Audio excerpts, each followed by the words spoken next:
absolutely. It's a great place to have a conference, but I'm a business librarian and I was fortunate, privileged enough to win an award here. So I get to come and I get to go around and hear all the great ideas that other people have and steal them and take them home. Tell me about the award. Nice. It's the Gale Cengage Award for Excellence in Business Librarianship. There's so many business librarians who work their butts off and equally deserve this award. So I feel very, very privileged to get it. My nomination was for outreach to the business community. It can sometimes be done for excellence in business research or excellence in business resource teaching, but for me it was outreach into the business community. What types of outreach does a business librarian do, or what kind of interaction does a business librarian have with the business community?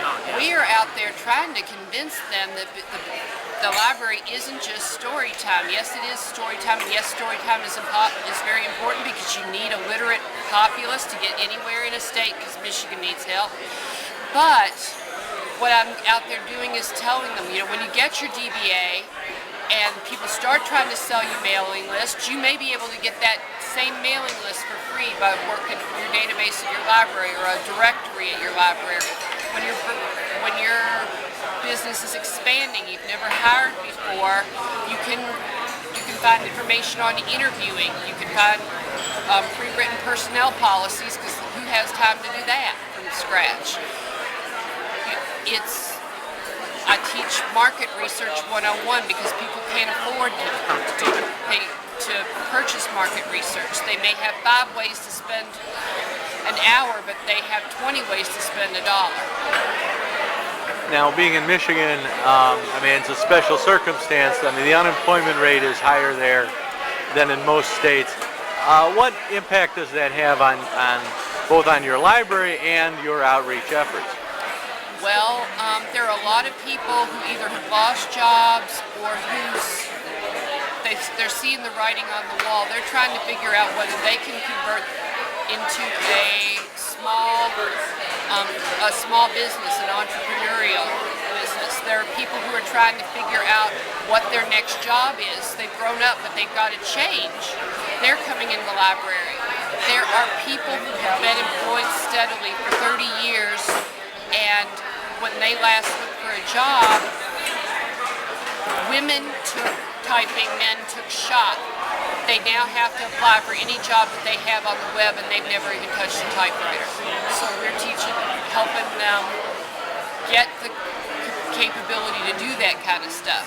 Sometimes your librarian may have connections through the city that you don't know. She may or may not be networking with other job search or employment search or economic gardening organizations.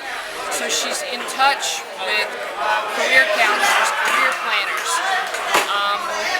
Many libraries have databases that have resume creation, cover letter creation, career choice, information inventories, all those types of things.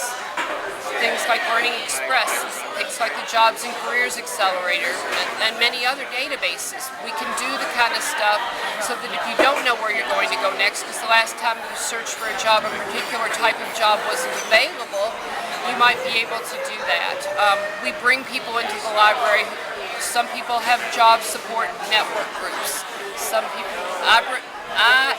the first Friday of every month, do a quick and dirty resume makeover where I have people from the community who've been in a hiring capacity give people one-on-one with their resume critiques. You need to brag more. You need to be more specific here. You need to be more enumerative in your accomplishments, more quantitative. What percentage change did you make? How many new customers did you gain? Teaching people those things.